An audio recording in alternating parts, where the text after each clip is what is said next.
myself out. I am afraid of... I'm terrified and paralyzed by... I am deathly afraid of... Welcome to the Sum of All Fears podcast with your host, me, Ryan Perio.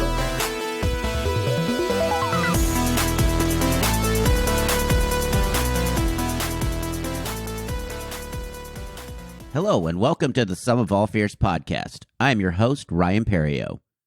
This week, my guest is comedian and fellow podcaster Michael Pasvar. Michael Pasvar is a local comic here in the Dallas-Fort Worth area, a regular here on the scene. We also talk about his podcast, Back in the Day, where he talks with people about the greatest moments of their lives, which is always back in the day. In this episode, we talk about podcasting, parenting, work life, and then we get into his fear of not doing a good enough job, where he needs constant reassurance that people liked his work. It's a real interesting fear, something I can totally relate to after some traumatic events in my work life, which we get into in this interview. So let's get into this interview with Michael Pasvar.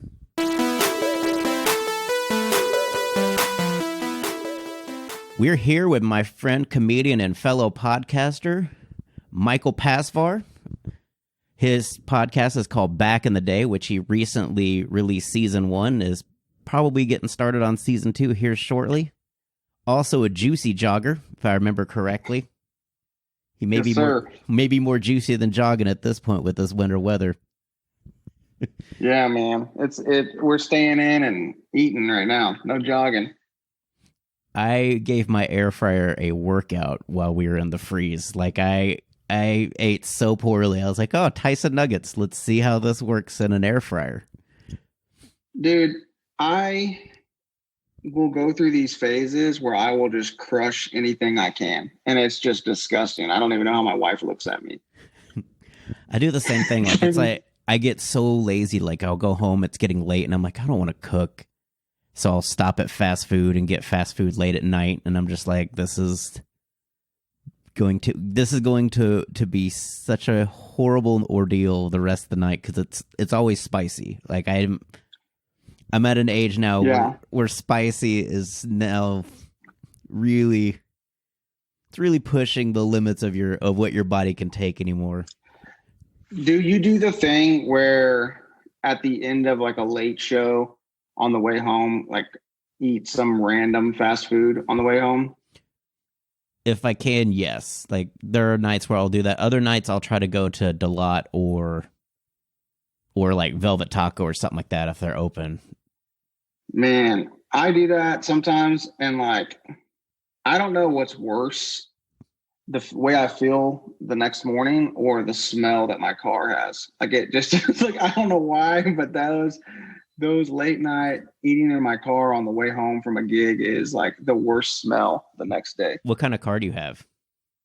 I have an F-150. Okay. I was going to say, I have a Nissan Altima, and I was like, it literally holds an odor, like fast food, like the next day. Like, if I have Chick-fil-A in that car, like if I get Chick-fil-A drive-thru, the next morning I'll come out to my car and it smells like Chick-fil-A drive-thru. Like, it smells like it's right there. And I'm like, I have to like leave the windows down. Like, what's going on in here? I don't remember cars doing this. Yeah, I did not want this function. Well, I'm glad that you and your family were able to get through the freeze with little to no, I guess, issues. That's real beneficial. I'm sure that because that was nervous for me. Like, I had a second blanket in the dryer, so if I lost power the minute it came on, I would run to the dryer and turn that blanket on, so it get warm.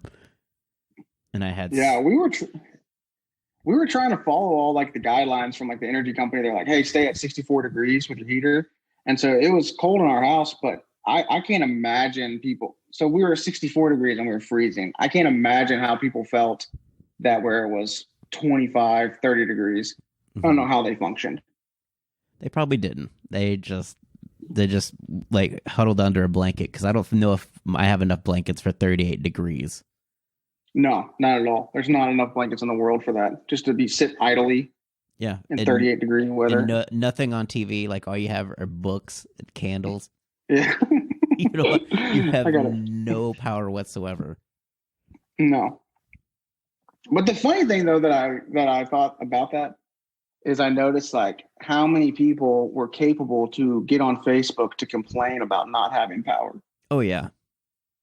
It's like, hey man, I don't have much time with this electricity, but the little time that I have electricity, make sure I tweet about it 6 times. I'm not cooking a meal. I'm getting on Facebook here to vent to ERCOT about my situation. Yeah. I need to debate with my high school geometry teacher if it's the Republicans or the Democrats' fault. I need to post on my right-wing uncle's Facebook about how it wasn't green energy that caused this. It was the nuclear power plants freezing. not the way. Yeah. Can we just agree that everything froze? It wasn't just turbines, generators. Everything froze.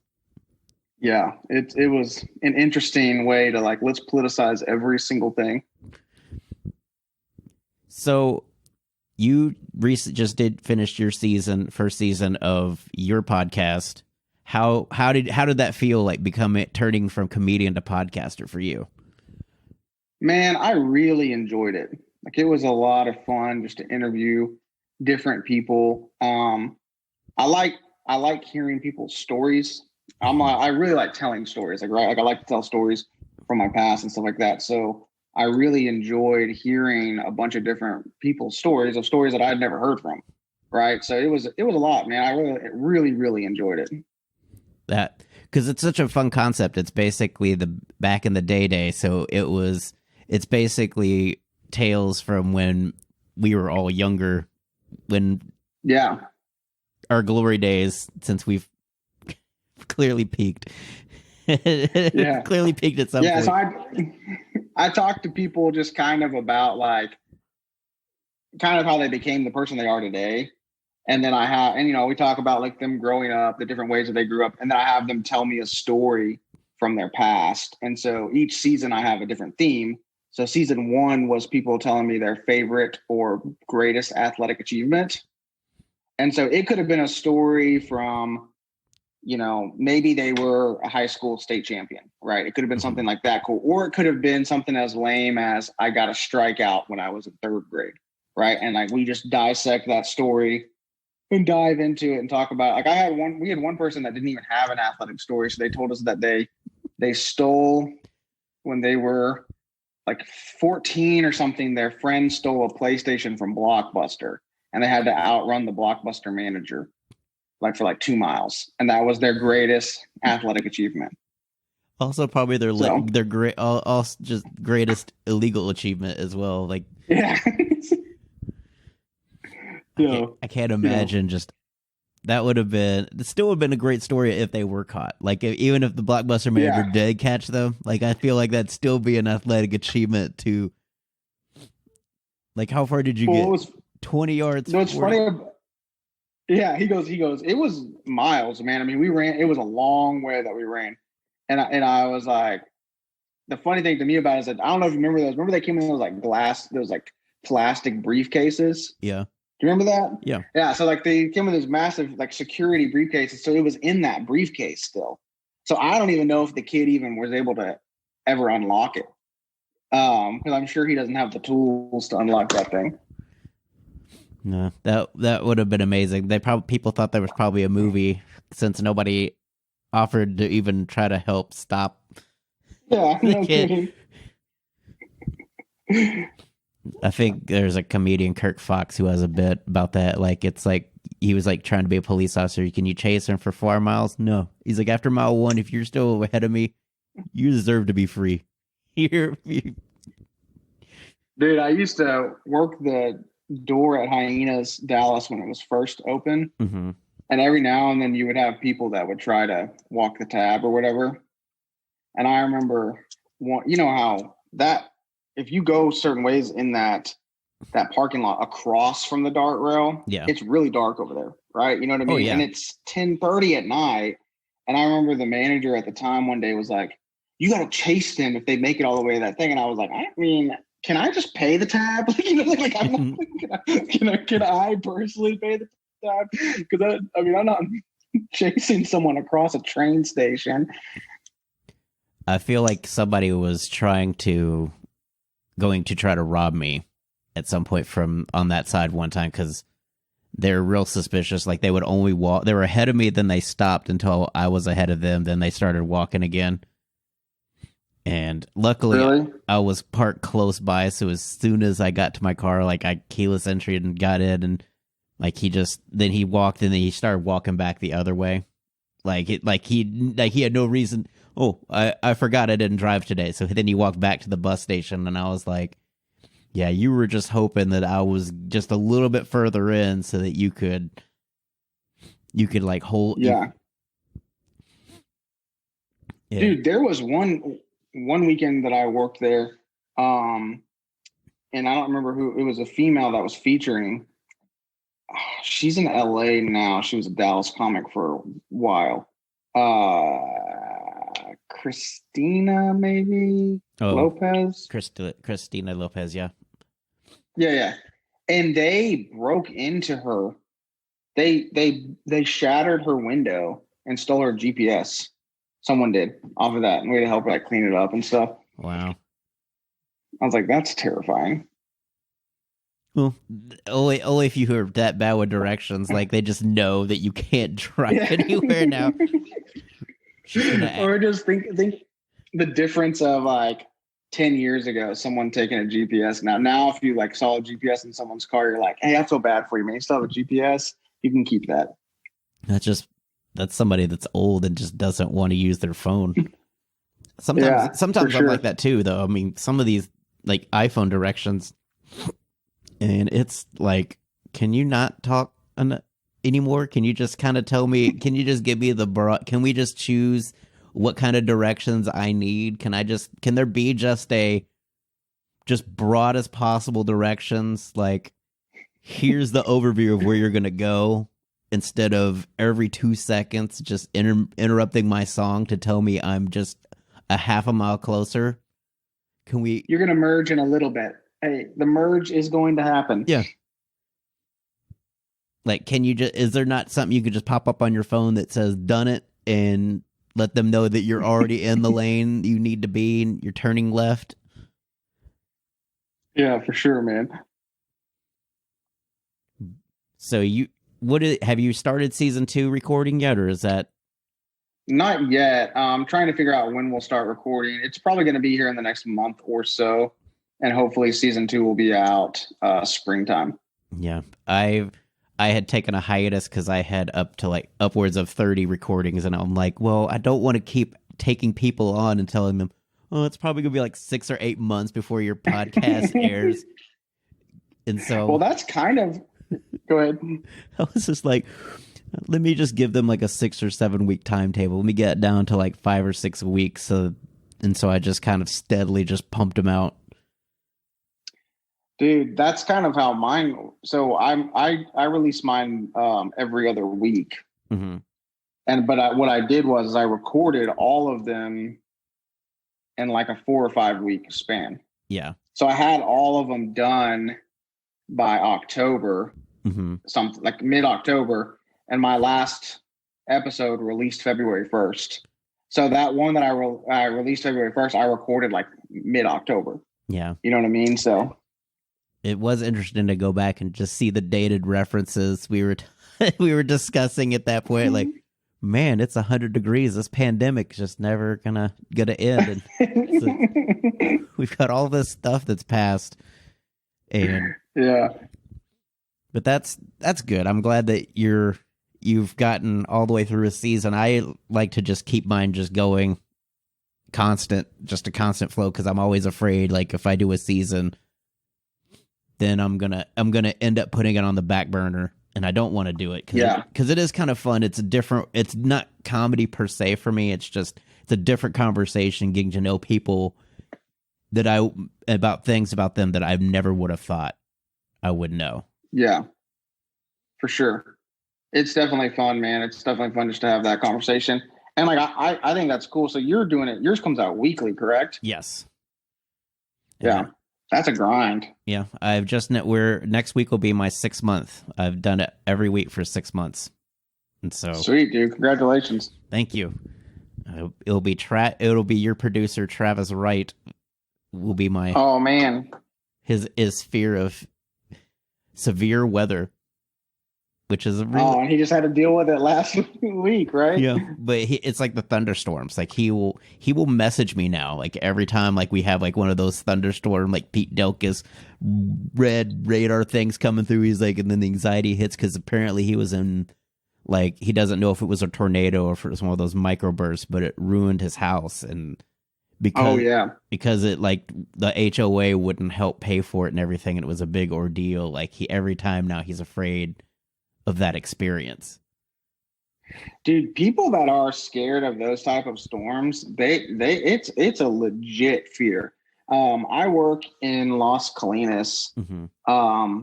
And like the first month that I worked for this company, this was like 9 years ago, we had a tornado. There was a tornado that hit Irving.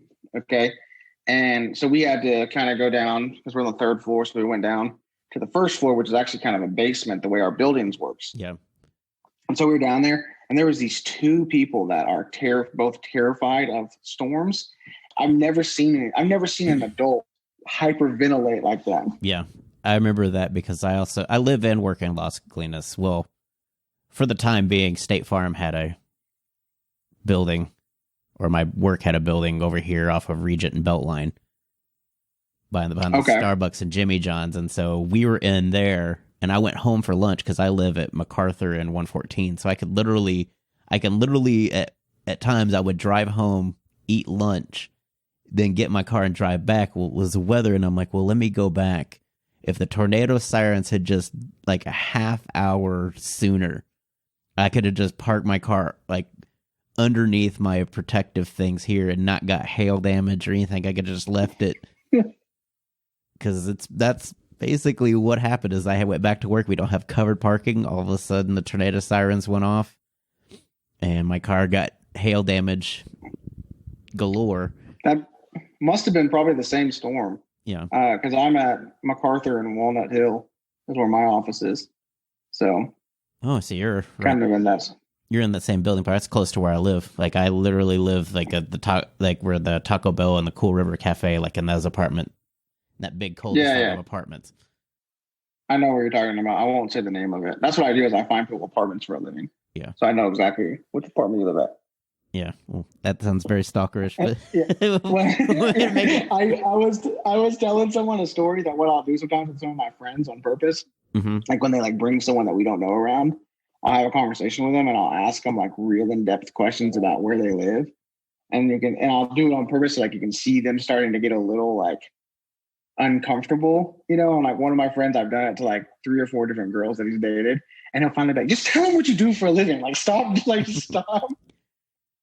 asking them these detailed questions about where they live when you've known them for 35 seconds. So is it a circle drive or?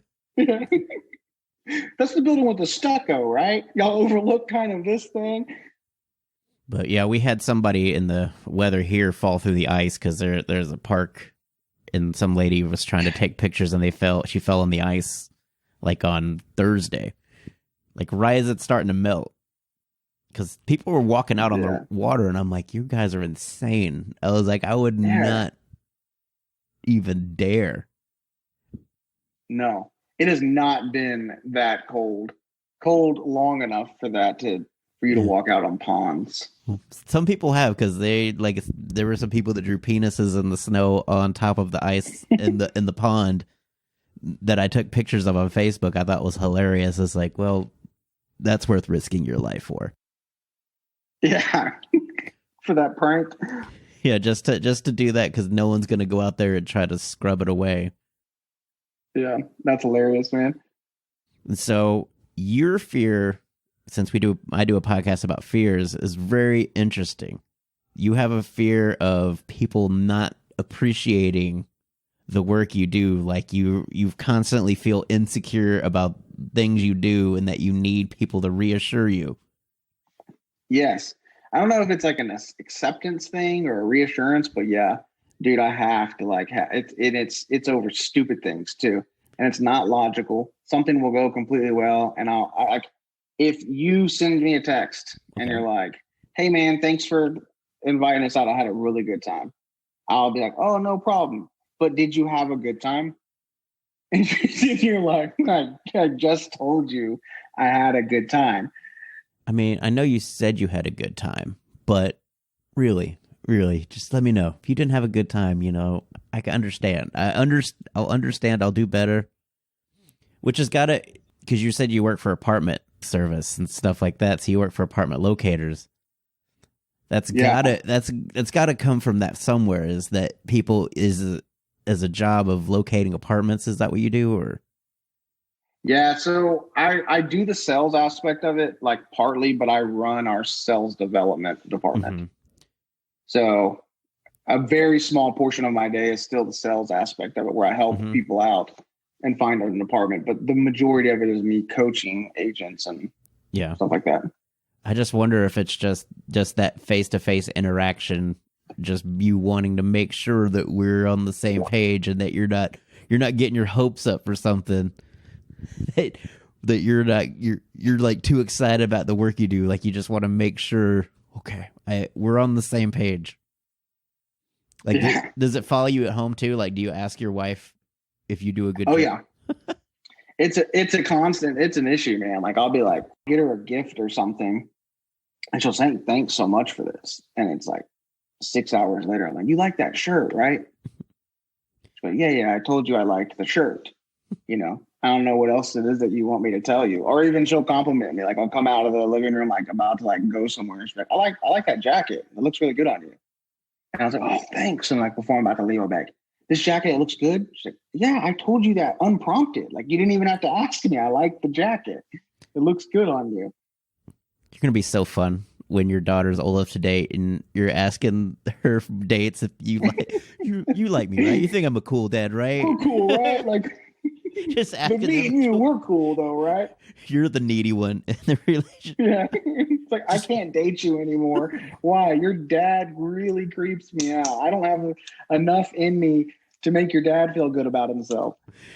Your dad asked me very specific questions about where we lived and then asked me if he did a good job. He's like, "I picked that out, right? I picked out the right apartment."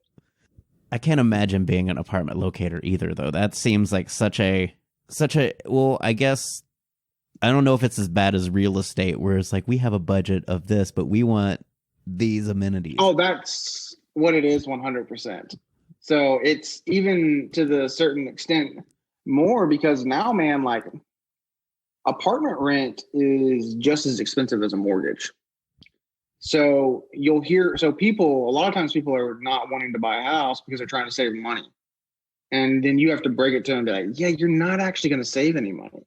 Mm-hmm. Like, unless you're getting unless you're going from like a 3-bedroom house to a 1-bedroom apartment. But if you go to a 3-bedroom apartment or a 3-bedroom house to a 3-bedroom apartment, there's not much difference in that monthly amount. Yeah. And so there are a lot of people that are very shocked to hear how much they're going to have to spend. Well, yeah. And especially now with like public transportation, amenities and things like that. When I first moved into this place 10 years ago, my rent was $550 a month for a 1-bedroom. Yeah. And after the Dart Rail moved in, I think we went up $625 the next year, then I think I did $700, and then it went to $840 at some point because the Dart Rail finished, and now I can literally walk a couple blocks from my apartment, catch the Dart Rail at North Lake, and go to the airport if I needed to. Yeah, that's nice. Because I live right by the Orange Line, and so that is a super amenity. Then you've got the Alamo Draft House that they've built over in the Lake Carolyn area. Yeah, apartments the prices have gone up like crazy, man. Like, you can barely find something for under $1,000 nowadays. It's taken me keen negotiating skills of somebody that worked as a rental property person to say that you can go in there and ask them if they can meet you halfway in between what they're hiking your price up to be and what they're offering, and it still may or may not happen, but a lot of times they'll meet in the middle with you. Yeah. They'll negotiate with their residents, but they don't negotiate with new Yeah. people. Like that's not like, there's no, I mean, there might be, maybe you can get like a half off your application fee or something like that, but they're not that rent, man. It's still clad. Yeah. I lived here 10 years now. It's not the nicest apartment, but it's nice for what I do, and it's quiet, and it's kind of out of the way. Yeah. Well, and you're just in the middle. You're in the middle of the Metroplex, so you can get anywhere, which is nice. Yeah, I was thinking about possibly getting a house somewhere around here, even as we get into old man talk. Yeah. But I just like living here. I like the area. I know my way around. I know where everything is. I know the store. I know which grocery stores and everything else. Everything about my routine here is kind of set. And so I'm like, well, if I just move into the Valley Range area with a house, you're still basically in the same area. You're just probably tightening that circle even a little bit more.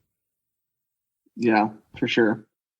So have people tried to help you like be more comfortable with the work you do so that you don't have to ask? Like, does your boss at work, because I feel like your boss at some point would be like, Mike, like he would put his hand on his shoulder like, Michael, it's okay. You're doing good. See, my bosses don't see that side of me, which is funny, but the people that work underneath me, maybe they see it, but they've never said anything to me about it. But I'll have because I run a lot of meetings. Like I've been on Zoom nonstop since April, and I run a lot of meetings. And so I have to come up with different ideas for meetings all the time. And I'll call up my people that run that department with me. I was like, that meeting, that was a good meeting. What did you think about that meeting? And I'm like, yeah, we love that meeting. And then 30 minutes later, but it wasn't too much, was it? Is that cool? So I'm sure they're ready to rip my head off. Is that cool? That sounds like an old man. That was young and hip, right? Yeah, young that's what the kids like cool, these days. Yeah. Dude, it's a weird thing that happens when you're at a company. I've been there for 9 years now. And when I started working there, I was the second youngest person.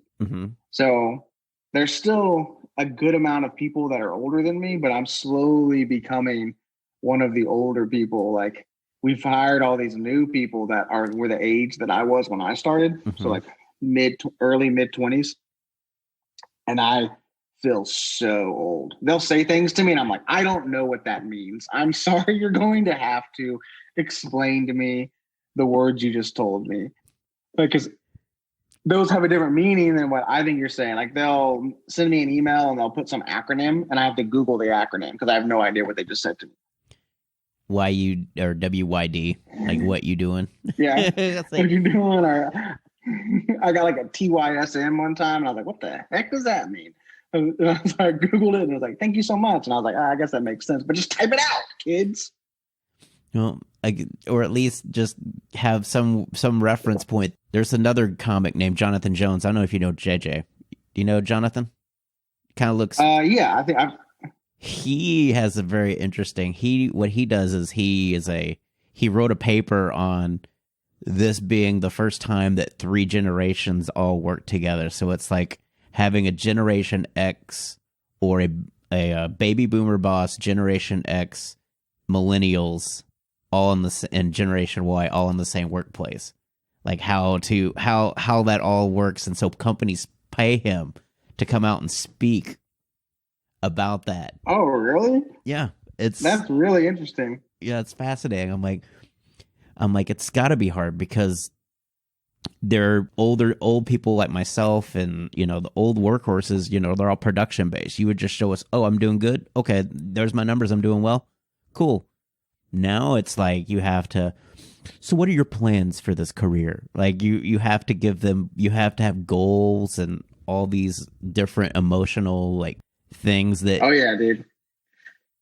You have to have goals and strategy for the year of how you're going to improve and tell the story of how just work hard. That's my story. Yeah. I come in. I play that game all the time, man.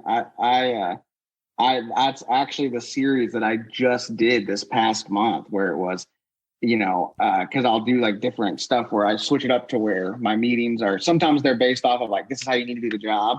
And then other times they're like more motivational. So the series that I just did of meetings was, tell me your goals of life, not necessarily goals at the job, but what is it that you're trying to experience? What do you want to buy? You want some debt you want to pay off? Tell me about that debt. How much money do you need to make? Okay, cool. This is how much sales you need to get in order to do that. So that needs to be your goal. Yeah, it's very.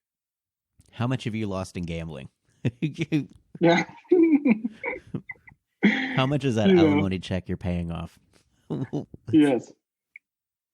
Where is that place that your kid is begging you to go to? That's got to make your fear even worse, because it's almost everything you do now is going to be so tailored to each individual employee versus like you have your department goals, but then you have to tailor each goal to each specific person and then kind of deep dive with your boss. I would think about each person and what they're going to do, because then that's got to make that nervousness like, oh, did I say that right for him? Am I representing him correctly? Did he or she mean for me to, say that? Or was that another person I'm thinking of? Like, you have to be, as a manager, I would think so, like, almost like you'd almost have to study your employees. In a way you do. I mean, you have to definitely know what motivates one person than does the other. Like, some people, they need that strict, like, show me how to do every single thing. And then there's other people that is like, if you were to manage them that way, they shut down. Yeah. And they don't work hard. If that happens, like it is like learning. That's all managing is learning people's personalities and managing their personalities is basically most of it. But that's such a switch from when we first started, because it was we were basically production. Like, you just produced and you were the best at your job. You just tried to be the best at your position. It was almost like band. You were like first chair. You were trying to be first chair, but if you were second chair, okay, this is what I need to do to be first chair. And then you would just slowly try to be the best. And now it's like, now you don't need to be the best. You need to figure out where you want to move next after this. If sales isn't your ultimate goal, what can we do to get you to where you want to be in the company? And it's like, I didn't even think about that. I just, I've never even thought like another job opening at my job would at any point. I'm just trying to make sure I don't get fired from this job before I even start thinking about applying for a different position. But I also have had traumatic instances, so I kind of know where you're coming from, because I was fired from a job where I thought I was I was the best at my job, which I was, but I was just like, I'm indispensable. I'm so good at this job that, they all come to me for questions and stuff. Like, I'm the knowledge point for this whole operation. I can't afford to be let go. And they let me go, and it was traumatic. So now I feel like anytime, like if there's some no reassurance or something, like, am I doing something wrong? Or yeah, for sure, man. Or you have that weird interaction that you had it, and then it kind of went sideways where maybe you felt it like you could have done something different, and so you just sit there and think, what could I have said differently with that person that maybe wouldn't have made them so angry, or they would not hung up on me? Well, dude, you and I are both in an industry in comedy where we get instantly told what we are doing is a good job, if they laugh or not, right? So, like, if that's what we're doing every 5-6 times a week or whatever. So in our other parts of our life, of course we want to be told we're doing a good job. Yeah. You know what I mean? Like, of course, so it's like, if I'm not told, and even for me, I grew up doing theater from the time I was like 9-10 years old. That's what I studied in college. So I'm used to like immediately getting someone to say like, that was great. Yeah. Here's an applause, right? Bouquet. You're running a Zoom meeting. You get a bouquet thrown from your Zoom meeting. Yeah, no one's giving me a standing ovation. What's going on here? Where's the curtain call? Yeah. Conversely, when you're a comic, when you're sending out emails to get booked, You get no gratification, you get nothing. You just get left on red. And then Oh, all the time, right? hey, if you need anybody, I got 15 I can do. Merry Christmas. Happy Easter. Just next line. Happy Valentine's Day. Just following up again to see you guys need anybody. Just following up again to let you know I'm still out here. Yeah. Put me in, coach. I'm still doing good. I'm still sitting on the bench waiting for you to give me the opportunity. That's awesome. But yeah, like have you felt like it's gotten any better? Like I feel like maybe when you were younger, maybe that there was some sort of, maybe it's just doing something that's not a theater or, such a role where it kind of is and there's always that fear of losing your job, especially if you started and people around you that you started with are gone and you're looking around and you're like one of the last men standing in your job. Yeah, I don't know, man. Like, I don't really ever have fear at work. I don't know. It's a weird thing where it's like I'm pretty. It's the most irrational fear there is because I'm confident in most of the things that I'm getting reassurance for. I'm confident that it went well, but at the same time, like I need to like hear it a few times. I don't know what it is, dude. I don't know. I love your honesty that it has to be a few times. Once is not enough. Like, wait. Yeah. Okay, that's one. Hold on. So it's like almost like OCD. Like you have to hear it 3 times and then it's good. Yeah, for sure. It's weird, man. Definitely an issue. That's for sure. So have you tried anything to have you tried not asking? Have you tried to just let it be and just see if you can? Dude, I do it a lot. Yeah. There are times where I am making myself not ask a second or third time when like I'll get a lot of times with my wife will pick up on it and she's like, you want to ask me really bad, don't you, right now? Like, or whatever. You're like, sweating. Just yeah, like like crimbling my fingers up and just like, don't do it, or whatever. It's a weird thing, man, for sure. Especially like as your kids get older and you're gonna you're gonna do stuff with them and you're gonna be wanting to know if they had fun taking them. So you're telling me you like Disneyland? Are you sure you like Disneyland? I know you said you wanted to go to Disney World for vacation. We're here, but did you have a good time? Mickey Mouse is cool, right? I don't know if Mickey Mouse is cool at those places. I feel so bad for those people in those costumes. Oh, yeah. It is. We went to Disneyland. We've been a few times with our kids. And so one day I wanted to, because I have a theater degree and I have a lot of regret in getting that. And so while I was there, I was like taking pictures of people working at Disneyland and I was just hashtagging it things you can do with a theater degree. Like, it's like, like there's nothing you can really do except for be Mickey Mouse or whatever. I feel so terrible for those people. Yeah. And imagine at some point that job is going to require a theater degree. Like it may not be just off the street. Like it may require you to have a theater degree. Yeah. If you went to school for 4 years, you have $80,000 of debt to have kids pull on your costume all day, every day. Yeah. Pull on your costume, take pictures. Like sweltering heat and humidity of Florida, just being in Florida, having 80 to 100% humidity, 90-degree weather. When I was in college, I worked at Six Flags. Mm-hmm. I did the comedy gunfight shows. Have you ever been to Six Flags? Yeah. Okay, so you know how they have that little like courthouse outside area? Yeah. We did shows there. Have you ever seen those like? I saw them when I went when I was like a sophomore in high school. Like they had like the country western shootout, like, and then. Yes.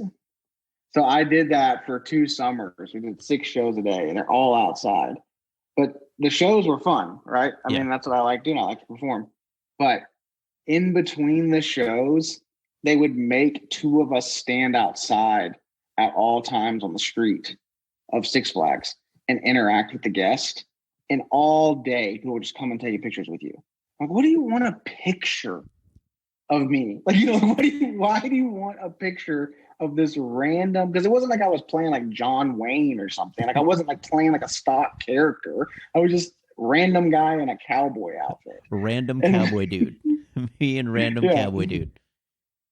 And we used to make this joke where it's like, we're gonna be at a dinner party like 15 years from now. Mm-hmm. And we're gonna see like our picture in like some family's picture frame case or whatever of their trip to Six Flags. And so a few years ago, my sister is at some friend's house that she just met, and she looks on their thing, and there I am, and there's this random people's picture that they like, and she goes, "Oh my God, that's my brother!" Like, why do you have this picture from Six Flags in your house? Everything about you is suspicious. Like, you have random pictures of people, ask them where they live. Oh, Did I man. do a great job? You okay? You like this? I do a great job in this picture. I thank you for doing this, Michael. This is really great. Where can people find you on social media? You can find me on Instagram at Mike P, Mm-hmm. and on Facebook at / Michael Pasvar. Also, your podcast is Back in the Day. Yes, sir. Back in the Day. We have 10 episodes out so far. That was season 1 that wrapped February 1st. We've got a lot of cool guests on there. Different comedians, some musicians, Ben Rogers from the Ben and Skin Show. A lot of cool guests on that first season. The second season should be hopefully even bigger. So I hope you guys will check it out for sure. Definitely will. Also, are you going to be a juicy jogger again this year, or is that season also wrapped? It's not over, man. We're still out there running, dude. COVID ruined it for me, man. I got up to we were supposed to run the Dallas Marathon is what we were doing. We were training for the Dallas Marathon. We started in May, and then COVID canceled it. And so we were trying to figure out options of where we could just go run ourselves, but we started kind of looking at it, and it's like running 26 miles where there's not streets shut down for you gets real dangerous real quick.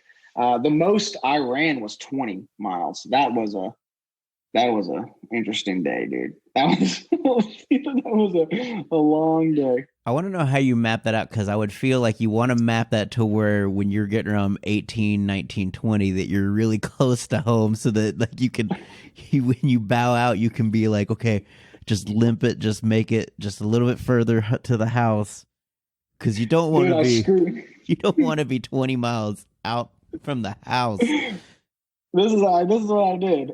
I'm not on the 20-mile run. The 20-mile one, I finished maybe about a quarter of a mile from the house. So that was perfect. But I had this one day where I had to run like maybe 14 miles. Mm-hmm. And I mean, this is August, September. It's hot as all get out. I'm leaving at 5:00 in the morning so that it's still cool outside, right? And I messed up the mapping. And when I finished, I was a good 2.5 miles away from my house. And there was like, I'm like texting my friends about it. And one of my friends like, just Uber home. I was like, first of all, I'm not getting in an Uber drenched in sweat. That's really rude. Yeah. Second of all, I live in the far, far burbs. Yeah. By the time an Uber comes out here at 7:30 in the morning, I could have already made it home. So I ended up walking those 2.5 miles. It was so miserable. Yeah, but it's probably better than taking a ride and cramping up in the car. Just all of a sudden, because I would just think not moving after that much movement is when everything starts to cramp up. I feel like you have to have some kind of cool down. Otherwise, yeah, it's probably better you just slowly like made your way back. There were days, man, where my body was just shuffling when I would get home because of everything would cramp up. My hip like locked up one time. I was having to run like 10 miles, and on like mile 8, my like hip locked up and I couldn't move. Mm-hmm. But I was still 2 miles from my house. I was like, I'm finishing either way. I got to get home. So, yeah. They had a picture. on the Tour de France, like one of the Tour de France, like one of those stages after the stages, like he was in his hotel room and his legs were just knots of just cramped up from just trying to wind down from that day's activities. Like I was like, that had to be so painful just to do that for all day and then get off the bike and literally just seize up. Yeah. And then try to sleep. Oh, by the way, try to sleep, get up at 5 a.m. We're going to do this again. Yeah, I can't imagine. Like, just my little pathetic running that I was doing while I was going a far distance. It wasn't for any type of speed. And my body was so dead. I can't imagine people that are actually real athletes doing real stuff. Because it felt like for me, when I would make those long runs, I was sick the rest of the day. I felt hungover. I could never get hydrated. It didn't matter how much water I would drink. I could never feel better. So for the entire day, I was like dead. So I wonder if it's like they say where it's like you're cleansing, like all of a sudden that your body just releases and all toxins, and that's why you feel so sick. Is that it's like your body's in full, like just let go of everything, and let's go of toxins, and all of a sudden you're just have all these toxins just passing through your body. I don't know, man. I think I was just dehydrated like crazy. Finally, my wife bought me these like pouches that I would like liquid IV or something is what it was called. Mm-hmm.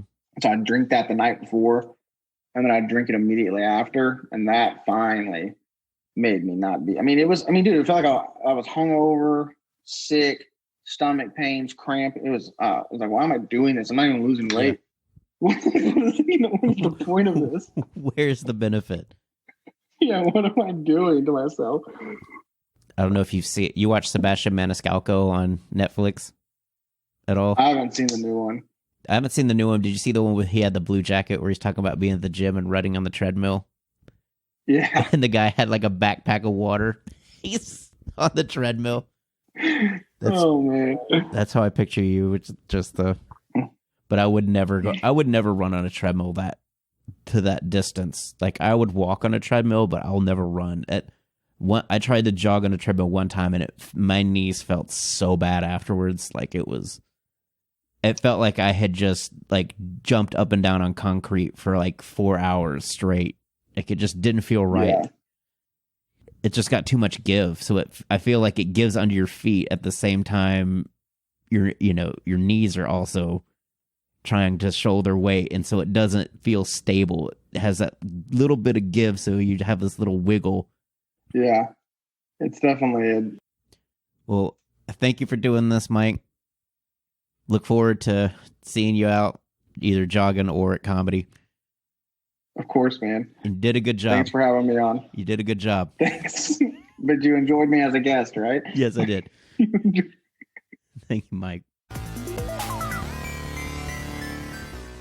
So that was Michael Pasvar. It's a very interesting fear to need constant reassurance. It's almost an insecurity if you think about it. Like it just doesn't feel like you're ever good enough. I wonder what that really stems from. Like it's always just been there. It could be just maybe just something that parents, inadvertently instilled in maybe, some criticism or something like that. Because I can think of that too, where you've been criticized for your work so much that you no longer have the ability to really judge your work. And so you're always questioning whether the work was good or not. It was a great conversation. I enjoyed it. I hope you guys had a great weekend. I had a great time at Hyenas on Saturday. Did some new jokes. That was always fun. Sold a couple of t-shirts. My next ones will be at Hyenas in Dallas here in the next week or so, as well as Hyenas Fort Worth April 15th. So check those out. I've also got shows in May at the Addison Improv, so stand by for more shows coming. Also, I got more interviews on the way, including a long 2.5-hour interview I've got coming up here in the next couple of weeks.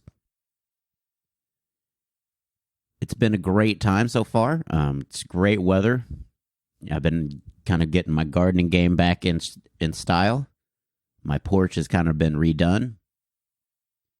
And, still pursuing comedy. As it seems, I'm going to try to get more shows and more locations this month, and we'll go from there. If you like what you hear, subscribe, leave a review on Apple Podcasts or wherever you listen to podcasts, Spotify, Google, wherever they accept reviews. Please just leave some if you like what you hear.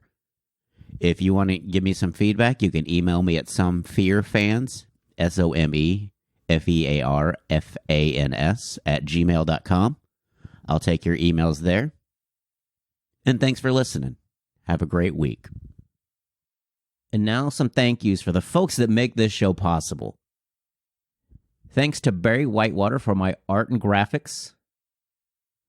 You can follow him on Instagram at bwhiteh2o. Get it? H2O like water. You can also follow him on Facebook, Music. A huge thank you to Gunnar Olsen for the wonderful music provided for this podcast. You can follow him on Instagram at gunbuns, that's GUNBUNS, as well as his website, gunnarolsen.net. Check out some of the samples that he has recorded. They're amazing. He's an amazing percussionist. If you want to follow the show, we've got a Facebook group, Some of All Fears. Instagram, Twitter, you can find us at Some Fear Fans. If you have some feedback for the show, email me at somefearfans, SOMEFEARFANS @gmail.com. I'll be happy to take those into consideration. Also, if you'd like to be a guest, email me at somefearfans @gmail.com. We can try to iron out some details and get that settled in. Give us some feedback if on Apple, Google, Spotify, or wherever you listen to podcasts. Leave a review. It makes the show bigger, and it's not going anywhere. I'm going to record as many shows as I possibly can. If you want to follow me on social media, I am at Ryan Perio. It's RyanPerio on all social media platforms. You can follow me there, and you can check me out at ryanperio.com, my website. I'll try to list upcoming shows there as well. It's been kind of spotty because as soon as I set it up, that's when the pandemic happened, and everything's kind of just in a holding pattern. Thanks again for listening to the Sum of All Fears podcast. Next week, we'll have another guest with another fear. Thanks for listening.